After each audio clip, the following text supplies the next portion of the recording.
Good evening to all of you. सबसे पहली बात तो मैं ये बता दूं भाई, इस क्वेश्चन में कहीं पर भी ये क्लियर नहीं है कि जो रस्सी है उसका दोनों एंड फिक्स है या फिर सिर्फ एक एंड फिक्स है ना। कहीं पर भी क्वेश्चन में स्पेसिफाई नहीं किया है।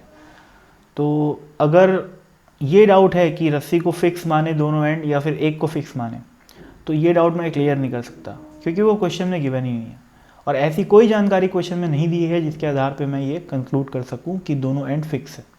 परंतु जो आंसर दिए हुए हैं उनको अगर मैं देखूं ध्यान से तो उससे ये पता चलता है कि हमें इस क्वेश्चन में अज्यूम कर लेना है कि दोनों एंड फिक्स है और यही अज्यूम करके मैं क्वेश्चन सॉल्व करूँगा, है ना। तो अब मैं क्वेश्चन पढ़ता हूँ। क्या लिखा है देखते हैं। 3 resonant frequencies of a string are 90, 150 and 210। तो 3 रेजोनेंट फ्रीक्वेंसी दी हुई है रस्सी की, 90, 150 और 210। Find the highest possible fundamental frequency of vibration of this string. तो भाई 3 चीज़ें दी हुई हैं, 3 हार्मोनिक, 90 और 150 और 210। अब ये हमें पता होना चाहिए कि जब रस्सी के दोनों एंड फिक्स होते हैं उस केस में जो भी हायर फ्रीक्वेंसी होती है, जो भी हायर रेजोनेंस फ्रीक्वेंसी होती है, वो फंडामेंटल फ्रीक्वेंसी का इंटीग्रल मल्टीपल होता है। ठीक है। अब अगर मैं बात करूँ 90, 150 और 210 की, तो भाई अगर मैं 1 हर्ट्ज़ की बात करता हूँ, मान लो कि 1 hertz is the fundamental frequency, तो 90 क्या हो जाएगा, 90 इंटू 1, ये हो जाएगा 150 इंटू 1 और ये हो जाएगा 210 इंटू 1। इसका मतलब ये 90th, 150th और 210th फ्रीक्वेंसी हो जाएगी। ठीक है ना। पर यहाँ पर क्वेश्चन में क्या पूछा है, find the highest possible fundamental frequency of vibration of the string. अब हाईएस्ट पॉसिबल की बात अगर मैं करता हूँ तो मेरे को इन तीनों का क्या निकालना पड़ेगा, हाईएस्ट कॉमन फैक्टर, जो कि कितना है, 30 है। हाईएस्ट कॉमन फैक्टर अगर नहीं निकालना समझ में आया तो आराम से बैठ के निकाल लेना, छोटी सी मैथ्स का पार्ट है ना। तो इन तीनों का जो हाईएस्ट कॉमन फैक्टर है वो 30 आता है। इसका मतलब जो हाईएस्ट पॉसिबल फंडामेंटल फ्रीक्वेंसी है वो 30 है। अब यदि मैं देखूँ 90 को, तो 90 is equal to 3 times of 30। इसका मतलब ये कौन सी हार्मोनिक हो गई, थर्ड हार्मोनिक, है ना।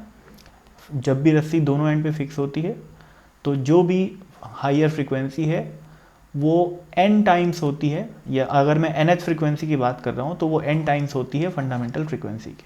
ठीक है। तो F N is equal to, मैं लिख सकता हूँ n इंटू एफ नॉट। ठीक है। तो 90 को देखते हुए साफ पता चल रहा है कि it can be written as the 3 into 30, तो ये थर्ड हार्मोनिक हो गई। ये है 5 इंटू 30, तो ये फिफ्थ हार्मोनिक हो गई। और 210 यानी कि 7 इंटू 30 यानी कि सेवन्थ हार्मोनिक हो गई। ठीक है। तो इस तरीके से पार्ट ए का आंसर अपने पास 3, 5 और 7 आ गया। सॉरी, पार्ट ए का आंसर तो 30 आया क्योंकि हाईएस्ट कॉमन फैक्टर 30 आया है।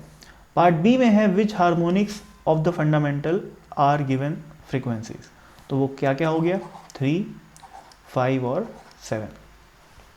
आगे बढ़ते हैं। Which overtones are these frequencies. Overtones के बारे में वैसे तो कई तरीके से एक्सप्लेनेशन दिया जाता है, पर मैं जो बहुत ही सिंपल एक्सप्लेनेशन समझता हूँ वो मैं बता देता हूँ। अगर फंडामेंटल फ्रीक्वेंसी में एक लूप है है ना, तो फर्स्ट ओवरटोन में क्या होता है कि एक लूप एक्स्ट्रा आ जाता है।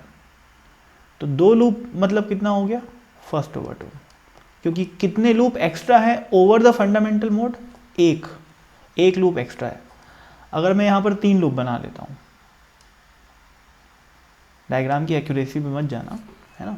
तो यहाँ पर 2 लूप एक्स्ट्रा है ओवर द फंडामेंटल, क्योंकि फंडामेंटल में 1 है, यहाँ एक्स्ट्रा कितना है, 1 एक्स्ट्रा है, यहाँ एक्स्ट्रा कितना है, 2 है। ठीक है। तो ये फर्स्ट ओवरटोन होता है, ये सेकेंड ओवरटोन होता है। अब देखो भाई, अब मेरे पास क्या क्या है, थर्ड हार्मोनिक। भाई अपने पास ये कितना था, थर्ड, ये फिफ्थ और ये सेवेंथ। थर्ड हार्मोनिक मतलब कितने लूप बनेंगे, 3 लूप बनेंगे। इसका मतलब कितने एक्स्ट्रा हैं, 2 एक्स्ट्रा हैं, यानी ये सेकेंड ओवरटोन हो गया। उसी तरीके से 150 वाले केस में कितने लूप बनेंगे, 5, 1, 2, 3, 4, 5, है ना। तो कितने एक्स्ट्रा हैं, इसको छोड़ के कितना एक्स्ट्रा है, 4 एक्स्ट्रा है ना, तो ये कौन सा ओवरटोन हो गया, फोर्थ। उसी तरीके से 210 में टोटल लूप्स कितने बनेंगे, 7 बनेंगे, तो एक्स्ट्रा कितने हो गए फंडामेंटल के ऊपर, 6, यानी कि 6th ओवरटोन। तो 2, 4, 6 जो ये क्वेश्चन हो गया, विच ओवरटोन्स आर दीज फ्रीक्वेंसीज, उसका आंसर हो गया 2, 4 और 6। अभी मैं लास्ट पार्ट की तरफ बढ़ता हूँ।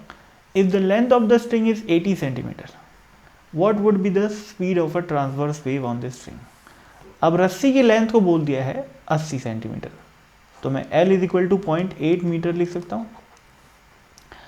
अब रस्सी जब दोनों एंड पे फिक्स होती है तो जो फॉर्मूला होता है फंडामेंटल फ्रीक्वेंसी का, वो होता है V/2L, फंडामेंटल फ्रीक्वेंसी का फॉर्मूला, ठीक है। अब ये V कितना है भाई, V है नहीं पता, वही निकालना है 2, और L कितना है 0.8, और F0 की वैल्यू जो है वो कितनी निकाले अभी अपन फर्स्ट पार्ट A में 30 निकाले, है ना। तो V इज इक्वल टू कितना आ जाएगा, 2 × 0.8 × 30, कैलकुलेशन करने पे ये वैल्यू आ जाती है 48। तो 48 metre per second is the answer. Speed कितनी हो गई, 48 metre per second, as simple as that, है ना। और फिर से मैं इस बात को रिपीट करना चाहूँगा, इस क्वेश्चन को पूरा पढ़ लीजिए, कहीं पर भी ऐसा नहीं लिखा हुआ है कि रस्सी दोनों एंड से फिक्स है, तो वो मैंने अज्यूम कर लिया बिकॉज आंसर सभी मैच कर रहे हैं। अगर मैं रस्सी की एक एंड को फिक्स मानता हूँ, एक ओपन मानता हूँ, तब फिर दिक्कतें आ जाएंगी, फिर पार्ट सी और डी का आंसर नहीं निकाल पाएंगे अपन, या मैच नहीं होगा जो पीछे दिया हुआ है उससे, है ना। तो that's it, thank you so much.